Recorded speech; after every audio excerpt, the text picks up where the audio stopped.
नमस्कार। SME express growth का फंडा में आज हम स्मॉल बिजनेसेस के फाइनेंसिंग से जुड़े विभिन्न पहलुओं पर मंथन करने वाले हैं। वहीं मौजूदा दौर में समय पर भुगतान से लेकर रेटिंग्स के आयामों पर भी हम फोकस करेंगे। आज के सेशन में हमें ज्वाइन कर रहे हैं Sanjay Agarwal, CEO Ambit Finvest, Prasannajit Ghosh, chief operating officer समेरा एंड अदर सब्सिडरीज एक्यूरे ग्रुप। साथ ही मौजूद हैं doctor M Narendra, former CMD Indian Overseas Bank, adviser एनक्यूब कोलैबोरेशंस। आप सभी का शुक्रिया, thank you. Sanjay ji, high inflation को कंट्रोल में करने के लिए आरबीआई ने हाल ही में एक बार फिर से रेपो रेट में इजाफा कर दिया है। इससे पहले आरबीआई ने रेपो रेट के साथ सीआरआर में भी बढ़ोतरी की थी। इन डेवलपमेंट्स को आप कैसे रीड कर रहे हैं और क्या आप मानते हैं इससे एमएसएमईज पर खासा असर पड़ेगा? अभी तक रिजर्व बैंक ने 90 अंकों का 2 किस्तों के अंदर इजाफा कर दिया है लास्ट 2 महीनों के अंदर। उसके अलावा रिजर्व बैंक ने सीआरआर को भी इंक्रीज किया है इन्फ्लेशन को कंट्रोल करने के लिए। इन दोनों स्टेप्स का एमएसएमई के ऊपर जरूर इम्पैक्ट होगा। जो भी एमएसएमई बोरो करती है उनकी कॉस्ट ऑफ बोरोइंग कम से कम 1% से बढ़ जाएगी और रिजर्व बैंक यहाँ रुकने वाला नहीं है। अभी महंगाई की दर काफी ज्यादा है, उसको देखते हुए ऐसा लग रहा है कि रिजर्व बैंक कम से कम 60 से लेके 70 अंकों का बढ़ोतरी और कर सकती है नेक्स्ट 3 से 6 महीने के अंदर। इन सभी चीजों को मिला के देखा जाए तो लगता है एमएसएमई के लिए बोरोइंग कॉस्ट कम से कम 150 बेसिस पॉइंट बढ़ सकती है। उसकी वजह से उनकी जो ओवरऑल प्रॉफिट मार्जिन है उसके ऊपर प्रेशर आएगा और उनको ये कॉस्ट पास ऑन करने में दिक्कत आ सकती है। लेकिन फिर भी इसकी वजह से एमएसएमई के ऊपर एग्जिस्टेंशियल क्राइसिस नहीं आएगा, क्योंकि ज़्यादातर एमएसएमई अपने एफर्ट्स की वजह से इस कॉस्ट को कहीं ना कहीं कम कर लेगी, चाहे वो रॉ मटेरियल कॉस्ट में हो, चाहे वो सेलिंग के अंदर पास ऑन करना हो कस्टमर्स को। तो मुझे लगता है कि इसका टेम्परेरी इम्पैक्ट आएगा प्रॉफिट मार्जिन के अंदर, लेकिन लॉन्ग टर्म के अंदर it will not create existential crisis for MSME. Doctor Narendra, कुछ ही दिन के अंदर हमने देखा है रेपो रेट में 90 बेसिस पॉइंट्स का इजाफा हो चुका है और जैसे संजय जी ने बताया है इसमें आने वाले महीनों में और बढ़ोतरी हो सकती है। इसके एमएसएमईज के लिए क्या मायने होंगे, क्योंकि पैंडेमिक में ये वर्स्ट हिट सेगमेंट्स में शुमार रहे हैं।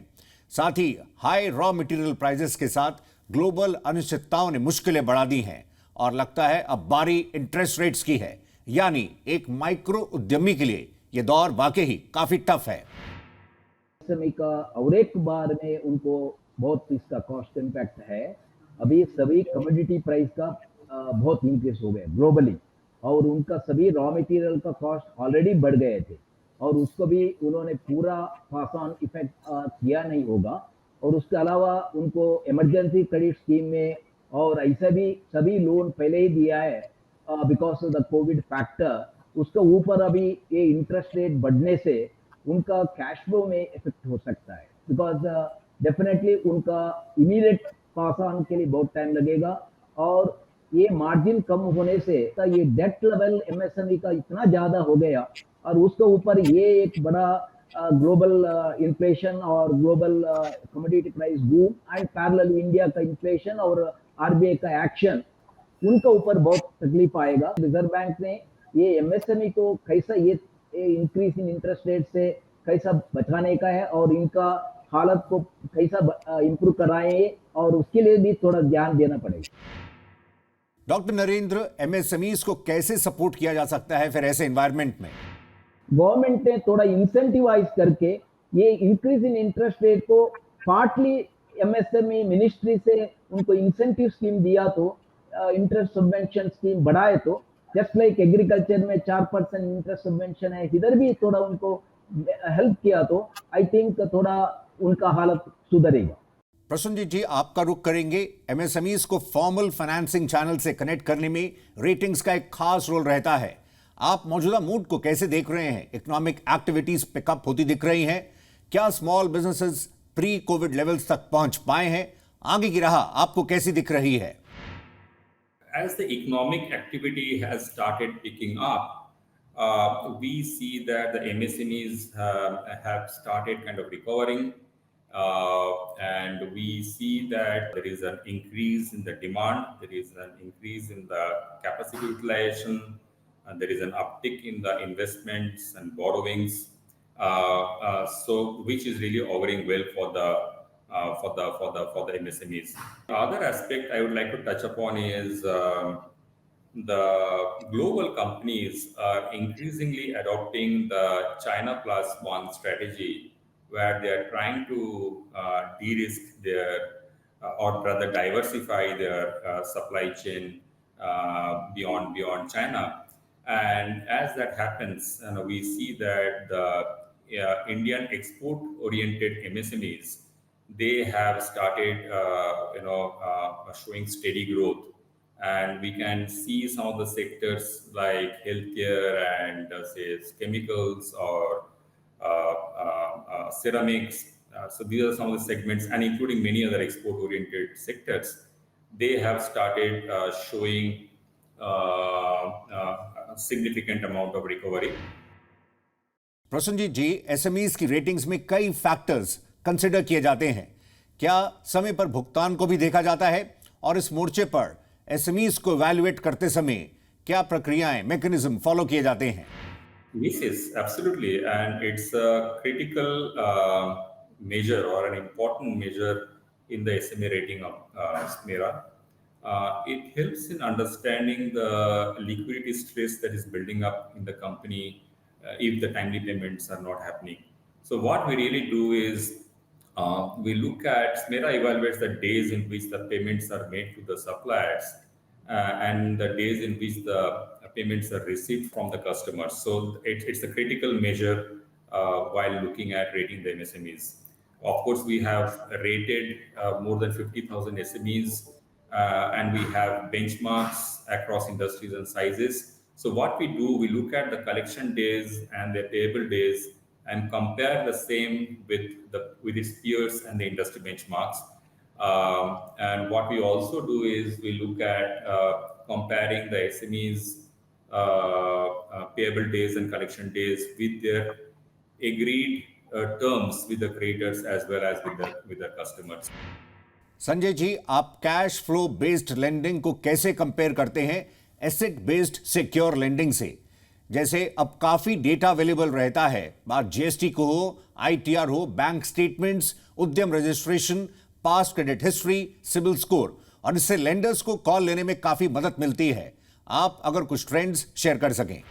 बड़े कॉरपोरेट्स को कैश फ्लो बेस्ड लेंडिंग का एडवांटेज मिलता था, लेकिन छोटी कंपनियों को जो कि कैश फ्लो जनरली बैंक्स में रिफ्लेक्ट नहीं होता था या पूरी तरह रिफ्लेक्ट नहीं होता था, उनको डिपेंडेंट रहना पड़ता था एसेट बेस्ड बोरोइंग के ऊपर।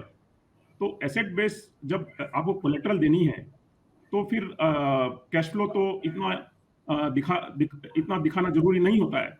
लेकिन अभी जो सरकार ने साधन क्रिएट किए हैं, सिबिल है, जीएसटी है, या फिर जो इंफॉर्मेशन हमको मिलती है मोबाइल से थ्रू एसएमएस, उन सब चीज़ों से एक हम पिक्चर बना पाते हैं एमएसएमई की, और उसकी वजह से हम एमएसएमई को अनसिक्योर्ड लेंडिंग भी दे पाते हैं। सरकार ने अभी एक स्कीम चालू की है अप टू 10 लाख मुद्रा स्कीम, जिसके अंतर्गत विदाउट सिक्योरिटी हम पैसा दे सकते हैं माइक्रो यूनिट्स को। उसके अलावा 25 लाख रुपए तक सीजीटीएमएससी की स्कीम है, सिडबी ने स्पॉन्सर की है, सरकारी स्कीम है। उसका फायदा कोई भी बोरोवर, एमएसएमई बोरोवर ले सकता है। उसके अंतर्गत बिना सिक्योरिटी के, बिना कोलेटरल के एनबीएफसी से, बैंकों से पैसा मिल सकता है। उसके अंदर हम लोग largely cash flow based lending ही देखते हैं, एंड उसके अलावा उसका सिबिल रिकॉर्ड खाली क्लीन होना चाहिए। फिर एमएसएमई को हेल्प मिल सकती है। अभी नया अमेंडमेंट किया है सीजीटीएमएससी के अंदर, उसके अंदर पार्टली सिक्योर्ड एडवांसेस भी दिए जा सकते हैं, जिसके ऊपर गवर्नमेंट गारंटी एक्सटेंड करती है। इन सब चीज़ों को देखते हुए मुझे लगता है एमएसएमई को ज़्यादा से ज़्यादा इन स्कीम्स का फायदा उठाना चाहिए, और जो छोटे उद्यमी हैं, जो लोग 10 लाख 25 लाख बोरो करते हैं, उनको सरकारी सपोर्ट जरूर लेना चाहिए। और इसमें खाली इंटरेस्ट रेट थोड़ी ज़्यादा होती है, लेकिन मुझको लगता है कि अगर फंड टाइमली मिल जाए तो एमएसएमई उसका फायदा उठा सकता है। डॉक्टर नरेंद्र, क्या कैश फ्लो बेस्ड मॉडल ज्यादा एक्सपेंसिव रहता है एसेट बैक लोन के मुकाबले? आपका क्या मानना है? ये अभी receivable funding through the trades और सप्लाई चेन फाइनेंसिंग और द वेंडर फाइनेंसिंग, तो ये सब कैश फ्लो बेस्ड फाइनेंसिंग करने के लिए हमारा माइक्रो एंटरप्राइजेस और स्मॉल एंटरप्राइजेस उनको मोर एंड मोर फॉर्मलाइजेशन करना बहुत जरूरी है। तो GST is the one method उन्होंने फॉर्मलाइज हो जाएगा। अभी most of the NBFC or even banks are able to mine quite a lot of data available in the system. By integrating the GST and GEM, that is where the trade platform, and also the recent initiation by the government. With this, with the integration, these MSMEs or micro enterprise will get the access to very what you call cash flow based lending, and the lenders are also can ensure there is a end use of the fund, and most of these lending are self-liquidating. You can have a total track on the cash flow. But as rightly mentioned, with the unsecured nature, I think the banks or the NBFC or such fintechs who originate these loans will be able to have a little higher interest rate. So, but I feel that as and when the liquidity situations are improving already, and the bank should try to give them a better rate of interest, because there the full control is there on the cash flow. And the Reserve Bank has also advised all the, अभी सबको advice किया है आपने cash flow based lending को adapt करें, और उससे micro small enterprise को बहुत फायदा हो जाएगा, और इसमें बहुत सिंप्लीफाइड प्रपोजल है, और ये डिजिटल फॉर्मेट में लेंडिंग में भी आसानी हो जाएगा। एसएमई एक्सप्रेस ग्रोथ का फंडा में फिलहाल वक्त ब्रेक का है, हम जल्द लौटते हैं।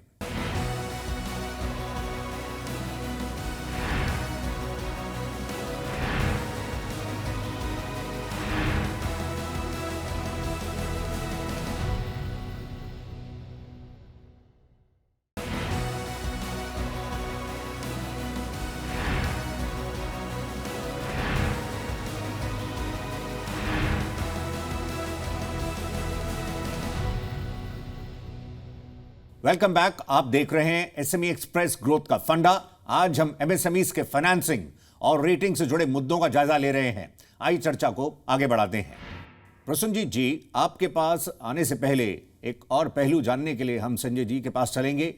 क्या एसएमई ओनर्स कंफर्टेबल होते हैं इंफॉर्मेशन शेयर करने को लेकर, या फिर हेजिटेशन रहती है? आपका क्या असेसमेंट है? जहां तक टर्नओवर का सवाल है, आज एमएसएमई ओनर इसमें हेजिटेंट नहीं होते हैं, लेकिन जहां प्रॉफिटेबिलिटी का सवाल है, वो प्रॉफिट का नंबर बताने में काफ़ी उनको हेजिटेशन होता है। उसी के लिए उनकी रीपेमेंट की एबिलिटी को टेस्ट करना बड़ा मुश्किल होता है। ये बड़ा मुश्किल होता है बताना कि ये आदमी इतना रुपया दे पाएगा या नहीं दे पाएगा। उसी के लिए हमने क्या किया है कि जीएसटी मेथड, जीएसटी का जो टर्नओवर होता है उससे लेके इंडस्ट्री मार्जिन से हम कैलकुलेट कर लेते हैं कि अप्रोक्सीमेटली इनका कितना प्रॉफिट होता होगा। उसके बेसिस के ऊपर हम लोग इनको आजकल लेंडिंग करना शुरू कर दिया है। जब से जीएसटी आया है तब से हमारा काम काफ़ी सिंपल हो गया है। हम लोग ये देख लेते हैं कि उसका टर्नओवर 100 रुपया है और उसका प्रॉफिट शायद 2 रुपया होगा या 5 रुपया होगा, जो भी उस इंडस्ट्री की मार्जिन होगी, उसको लेके हम उसका रिपेमेंट एबिलिटी टेस्ट कर लेते हैं। इसके अलावा जैसा कि अदर स्पीकर ने बताया कि हम लोग आजकल कैश फ्लो लेंडिंग करते हैं जिसमें सिक्योरिटी इंसिस्ट नहीं करते हैं। उसके अंदर जैसे ट्रेड फाइनेंस है, सप्लाई चेन है, उसमें रेट ऑफ इंटरेस्ट थोड़े कम रहते हैं, लेकिन जो कंप्लीट अनसिक्योर्ड लोन होते हैं उसमें रेट ऑफ इंटरेस्ट थोड़े ज़्यादा रहते हैं। अगर रेट ऑफ इंटरेस्ट आपको कम करवाने हैं तो एक ही तरीका है कि सिक्योरिटी आप ऑफर करिए या फिर गवर्नमेंट की किसी स्कीम के अंतर्गत आप पैसा ले लीजिए, क्योंकि जो अनसिक्योर्ड एडवांसेस होते हैं उनमें आज भी इंडिया में रेट ऑफ डिफॉल्ट बहुत ज़्यादा है। वो रेट ऑफ डिफॉल्ट को एड्रेस करने के लिए लेंडर्स को अपने रेट ऑफ इंटरेस्ट थोड़े ज़्यादा ही रखने पड़ते हैं। और दूसरी बात यह है कि बैंक के कोलैबोरेशन से रेट ऑफ इंटरेस्ट कम किए जा सकते हैं। अगर बैंक एनबीएफसी के सोर्सिंग चैनल को यूज करके कस्टमर्स डायरेक्टली अपनी बुक्स पे ले ले, तो बैंकों का जो लोअर रेट ऑफ कॉस्ट है वो एडवांटेज एमएसएमई को पास ऑन किया जा सकता है। प्रसन्नजीत जी, आपके यहां पर एसएमईज के असेसमेंट और रेटिंग्स को एक ही दिन में करने के प्लान्स थे। इस मोर्चे पर क्या लेटेस्ट है? So from the time we get the information, all the required information as a part of the rating process, if we get the information from the MSMEs, and as a part of the rating process, we also collect feedback from the lenders, their customers, and their suppliers. हमें जब ये information मिल जाएगा, all these information that are critical for the rating process, उसके बाद we are in a position to deliver the rating report in a day's time. और चलते हुए हम आप सभी से फाइनल कमेंट्स लेना चाहेंगे। प्रसन्नजीत जी, शुरुआत आपसे करते हैं। मूविंग फॉरवर्ड, क्या ESG का बड़ा रोल रहने वाला है?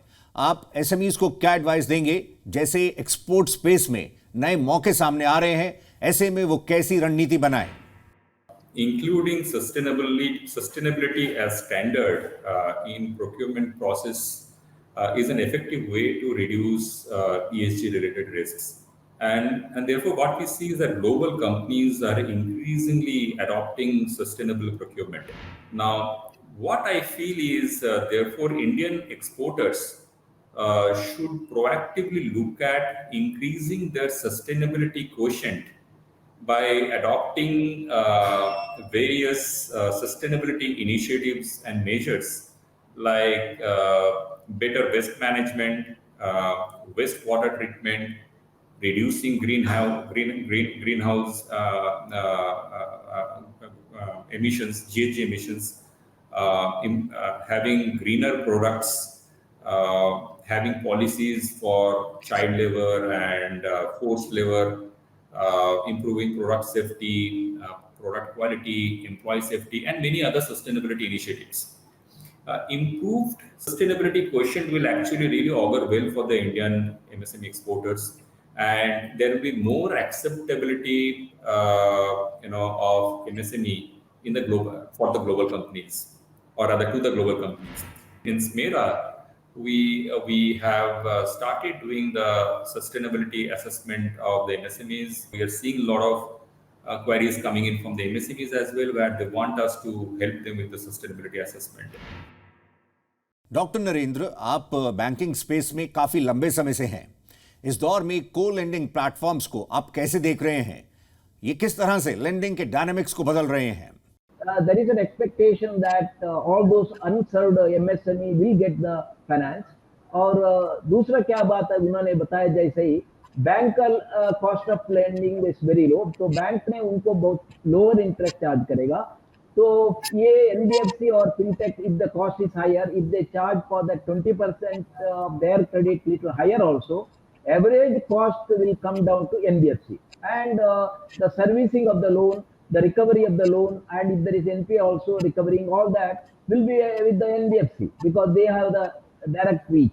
So ये एक win-win situation has been brought, and all the banks and NBFCs have seen the opportunity, and this may become a big source for creating a good MSME portfolio in the future. अब ये government ने ESG funding का एक separate fund create करना अच्छा है, और corporate वो किससे ये माल को खरीद करते हैं, उनको ESG रिलेटेड इनिशिएटिव के लिए थोड़ा उन्होंने भी इन्वेस्टमेंट सच MSME को हेल्प करना पड़ेगा।